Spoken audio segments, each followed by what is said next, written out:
साथ मैं हूं सुजाता कुकरेती। इजराइल ने ईरान पर एक ऐसा हमला किया है जिसमें उसके बड़े बड़े सैन्य नेता मार गिराए, उसके परमाणु ठिकाने ध्वस्त कर दिए। अब लोग ये सवाल पूछ रहे हैं कि इजराइल ने हमला क्यों किया, इजराइल ने हमला कैसे किया, और इसी के साथ साथ इजराइल कैसे दुनिया में एक ऐसी ताकत बन गया है जो जब चाहे जहां चाहे घर में घुसकर मार सकता है।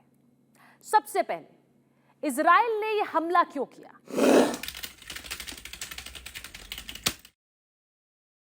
इजराइल चारों तरफ से मुस्लिम देशों से घिरा हुआ है। इन देशों के साथ इजराइल की एक सीधी लड़ाई है और यह लड़ाई इजराइल के अस्तित्व से शुरू हुई है।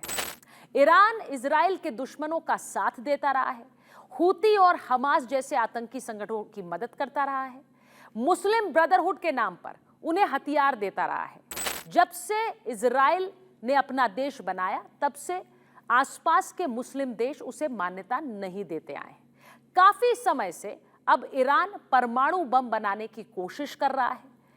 ईरान परमाणु बम बनाने के बेहद करीब पहुंच गया था। इससे सीधा क्या होता? इससे सीधे इजराइल को लगा कि उसके अस्तित्व पर खतरा खड़ा हो गया है। इजराइल ने इसीलिए ईरान पर हमला कर दिया, ईरान के परमाणु सेंटर्स पर हमला किया जहां वो परमाणु बम बनाने की कोशिश कर रहा था। इस मिसाइल सेंटर को ही तबाह कर दिया। इजराइल ऐसे हर उस खतरे को खत्म करेगा जो उसके अस्तित्व पर संकट खड़ा कर देगा। मुस्लिम देशों से घिरा हुआ इजराइल इसी वजह से इतने दशकों से अपना अस्तित्व बनाए हुए है। अब दूसरे सवाल की बात करते हैं। बहुत से लोग ये सवाल पूछ रहे हैं कि आखिर ईरान जैसे बड़े देश पर इजराइल ने हमला कैसे कर दिया। ईरान के पास सैनिक ज्यादा है, ईरान के पास मिसाइलें ज्यादा हैं, इजराइल से बहुत बड़ा है ईरान, लेकिन इजराइल के पास मोज़ाद है। इजराइल ने ईरान के अंदर अपना जासूसों का नेटवर्क बहुत पहले से तैयार किया। यह आज की बात नहीं है, यह कई दशकों पुरानी बात है। ईरान वो देश है जो इजराइल के होने पर ही सवाल खड़ा करते आया है, उसके अस्तित्व पर, उसके देश होने पर ही सवाल खड़े करता आया है।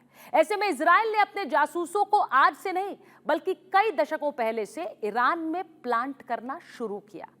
आज शायद उन लोगों की तीसरी या चौथी पीढ़ी ईरान में होगी जो मोज़ाद के लिए और इजराइल के लिए ईरान के अंदर बैठकर काम कर रहे हैं, और उसकी वजह बहुत छोटी सी है।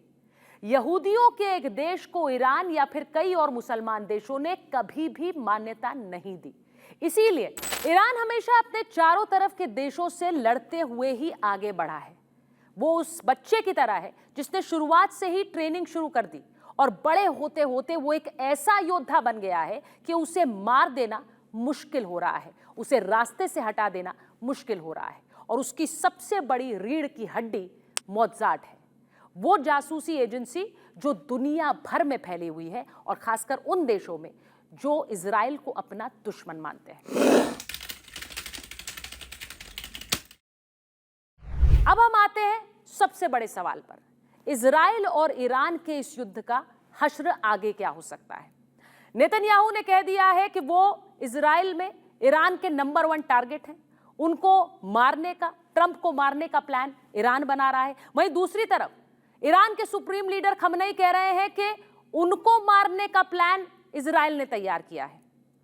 इन नेताओं में से अगर कोई भी नेता असैसिनेट हो जाए या फिर उसकी हत्या कर दी जाए तो आप सोचिए दुनिया में कैसा हड़कंप मच जाएगा। और यही वजह है कि दुनिया में ईरान इजराइल के युद्ध की चर्चाएं हर तरफ हैं। अब सवाल यह है कि क्या G7 में दुनिया के 7 शक्तिशाली देश जो मिल रहे हैं, जिनमें अमेरिका भी है, इस युद्ध को रोकने का प्रयास करेंगे, क्योंकि वो जानते हैं कि अगर यह युद्ध बढ़ा तो इससे दुनिया में एक बड़ा संकट खड़ा हो जाएगा। लेकिन ना इजराइल झुकने को तैयार है, ना ईरान। ऐसे में मध्यस्थ के रूप में कौन आगे आएगा और इन दो देशों को रोक पाएगा? आपको बता दूं कि दुनिया में 7 बड़े शक्तिशाली देश G7 कहलाते हैं। उनकी एक बड़ी बैठक हो रही है कनाडा में। लेकिन इसी के साथ साथ दुनिया को यह भी लगता है कि अगर कोई ऐसा देश है जो दोनों ही देशों से बातचीत करता है और दोनों ही देशों को मध्यस्थता की मेज पर ला सकता है, तो वो भारत है। अगर आप भी ऐसा सोचते हैं तो जरूर हमें बताएं।